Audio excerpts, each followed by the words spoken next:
ना धूप है और ना बारिश। थोड़ी उमस ज़रूर है लेकिन मौसम अच्छा है। आप लोग सभी लोग स्वतंत्रता के कारणों से, उसके परिणामों से भली भांति परिचित हैं।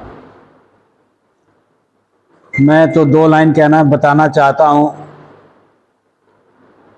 कि आदमी अपने किस स्वार्थ में, किस अहम में कहाँ गलती कर जाता है, ये उसको पता नहीं चलता।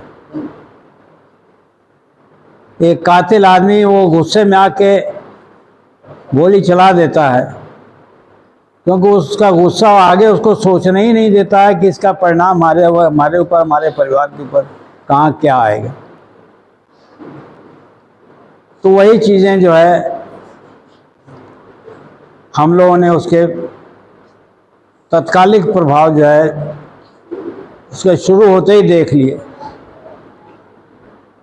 अभी लोग समझ ही नहीं पाए थे कि आज़ादी मिली क्या हो रहा है, क्या नहीं हो रहा, और तब तक कत्लेआम शुरू हो गया। उस वक़्त हम 9.5 साल के थे और सबसे जो हमारी ज़िंदगी की भीषण घटना जो थी वो मैंने देखी।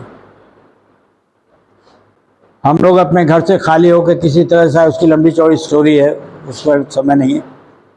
जब हम लोग कैंप में आए, वहाँ से भाग के आए तो कैंप में शिफ्ट हुए। फादर के साथ हम लोग दोनों भाई जब बाहर निकले थोड़ा साग सब्जी लेने के लिए, मैं जितनी दूर पे ये पोल आपको दिखाई दे रहा है, इससे भी कम दूरी रही होगी। चौराहे पे दो सरदार जा रहे थे, लाइन शेम तगड़े। दो आदमियों ने उनकी गर्दन तलवार से तुरंत उतारी। सब 1 मिनट नहीं लगा। हम लोग समझ नहीं पाए ये क्या हो गया। फादर ने कहा चलो लौटो, ये वहीं से हम लोग लौट के आए। और आने जाने में रास्ते में क्या क्या परिस्थितियां देखी, क्या क्या वो देखा। जो कपड़े हम लोग पहने थे वही पहने, कोई सामान नहीं, कोई कुछ नहीं। हम लोग अपने ही देश के निवासी, हमको यहाँ क्या नाम दिया गया सब, शरणार्थी, रिफ्यूजी कहा गया हमको। बहरहाल कुछ मदद तो मिली है, ये बात नहीं, इसको मैं नहीं कहूँगा। लेकिन मेरा कहने का मतलब यह है कि किसी भी स्टेज पर आप हों, अच्छा हो बुरा हो, घर पे हो बाहर हो, कोई भी फैसला करने के पहले अच्छी तरह से सोच लीजिए उसको। बाकी अब आप यहाँ इस स्थिति में हम लोग सब लोग हैं, प्रसन्न हैं। ये खुशी हमको ये आज तक भी है साहब कि हमारे जो भी वहाँ से आए हैं हम लोग छोड़ करके, बिना खाए पिए रह गए हैं, लेकिन किसी ने भीख नहीं मांगा सर।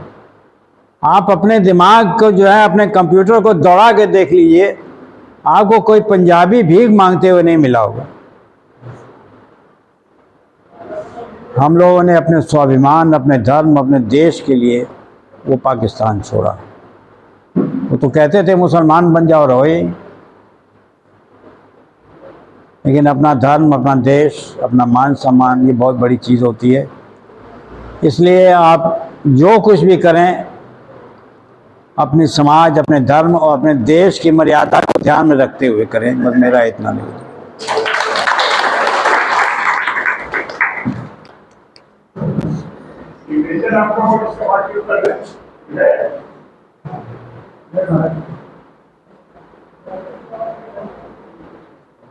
तो बड़ा नहीं है गाँव से बढ़ती जिसमें रसदार नहीं, वो अकेले नहीं है, पत्थर है जिसमें स्वदेश का प्यार। तो स्वदेश का प्यार तो हर जगह में बसता है, हर आदमी के दिल में हो, दिमाग में हो, हर जगह देश का प्रेम तो है। तो जिसको नहीं जोड़ो तथा देश का अभिमान है, लड़ नहीं जर पसंद ही रहा है और इसके लिए मैं आगे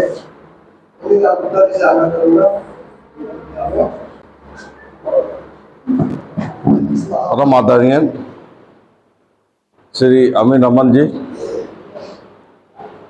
हमारे भारत पेंशन समाज के जॉइंट सेक्रेटरी जनरल एवं कार्यकारी अध्यक्ष पूर्वोत्तर रेलवे पेंशन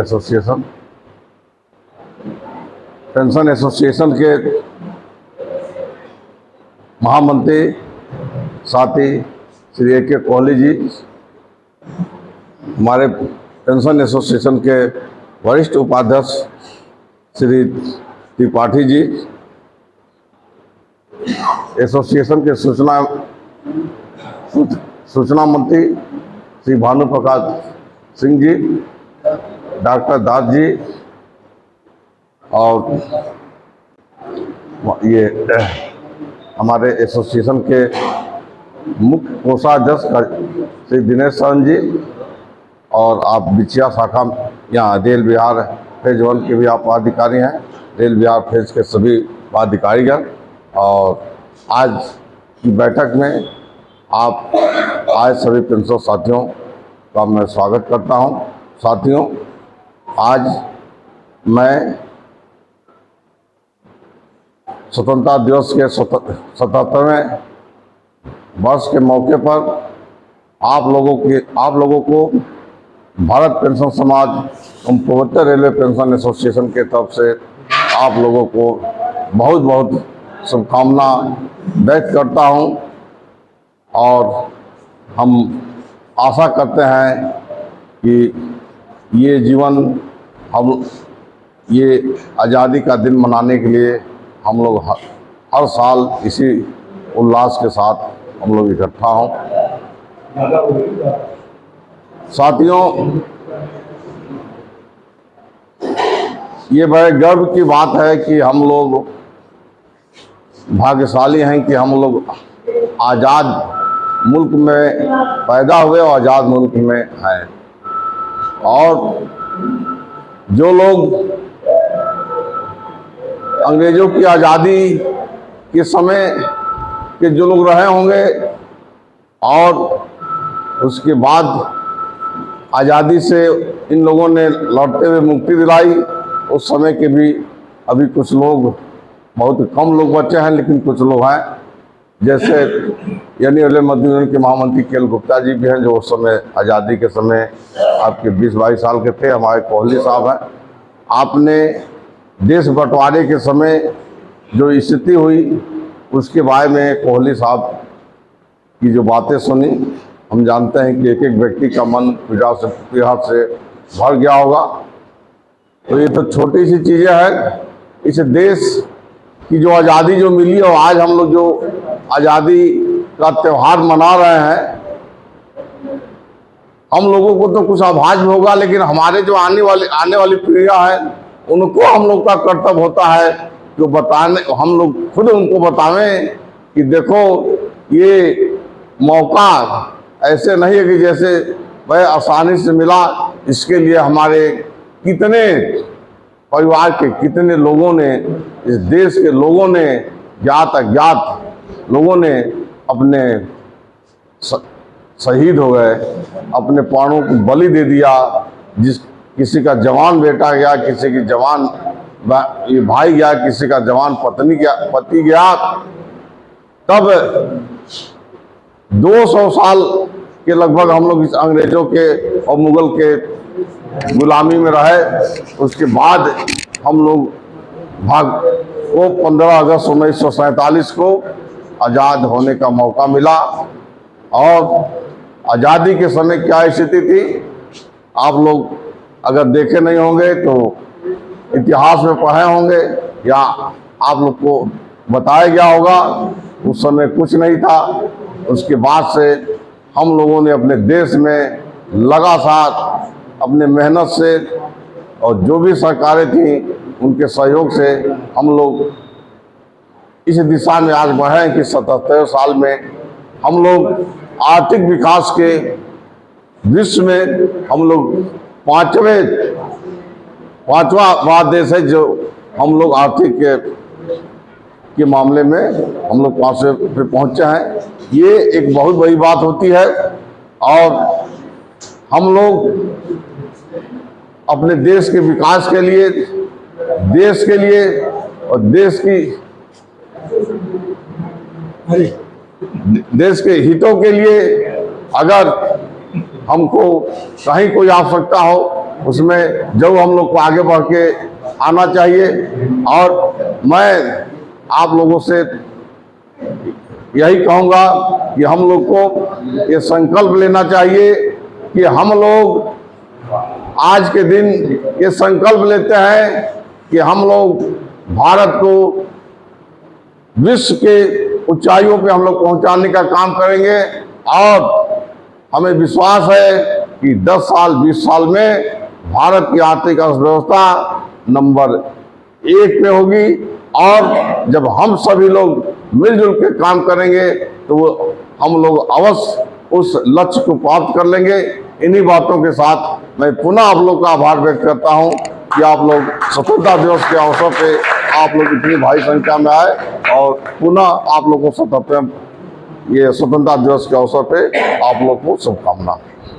जय हिंद।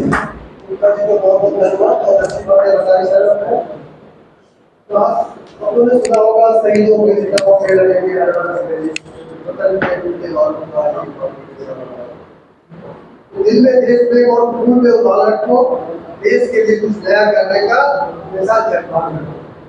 कभी हमारा देश जैसा कहा गुप्ता जी ने एक नंबर पर जाना है, जिसके पास जितना समय है जहाँ भी है जिस भी है अपने कर्तव्य का निर्वाह करें।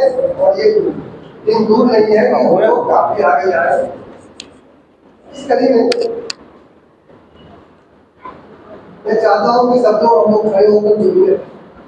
वंदे मातरम थोड़ा सा इस अवसर पर अच्छा लगेगा तो गा लें, उसके बाद हम आगे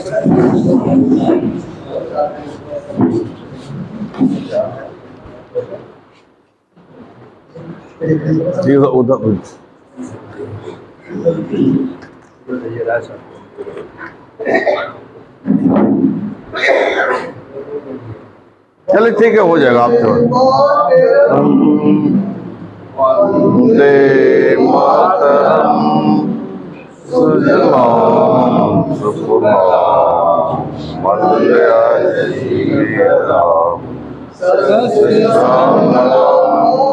मातरम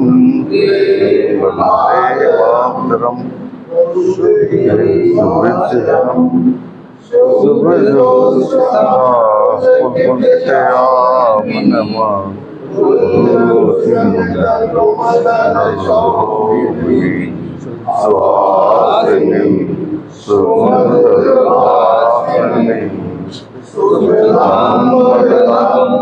मातरम वंदे मातरम वंदे मातरम। भारत माता की जय, भारत माता की जय, भारत माता की जय।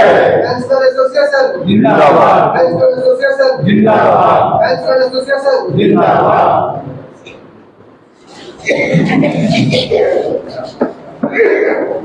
दे दीजिए। हो गया सबका वो सब पुण्य अवसर पर हम लोग के बीच रखते हैं।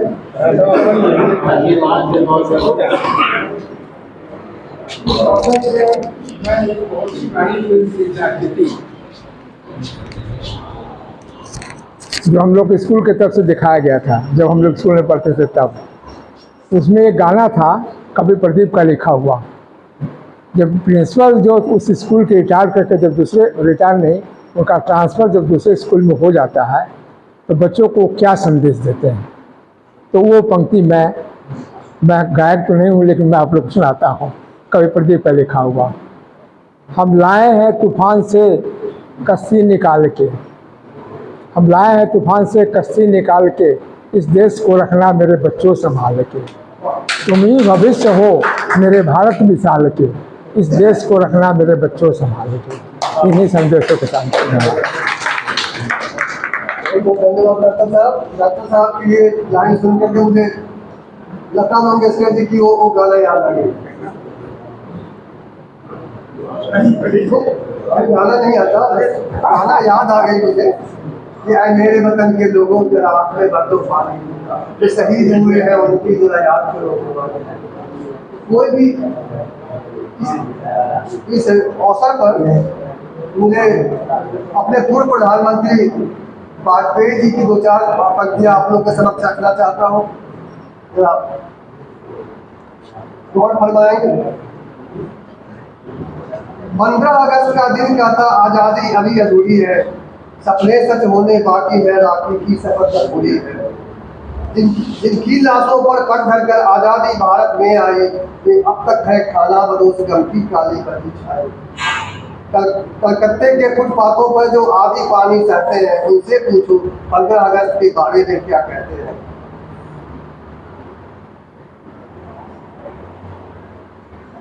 हिंदू के नाते उनका दुख सुनते यदि तुम्हें लाग आती, तो सीमा के उस पार चलो जहाँ सभ्यता जहाँ को ली जाती।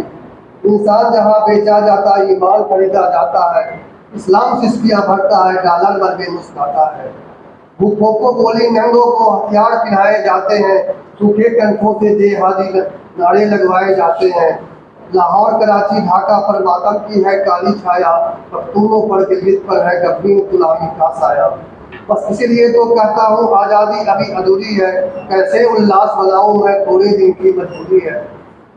दिन दूर नहीं खंडित भारत को पुनः अखंड बनाएंगे, दिन दूर नहीं खंडित भारत को पुनः अखंड बनाएंगे। गिलगित से गारो पर्वत तक आज़ादी पर्व मनाएंगे। उस स्वर्ण दिवस के लिए आज से कमर कसे बलिदान करें, जो पाया उसमें खो न जाए, जो खोया उसका ध्यान करें।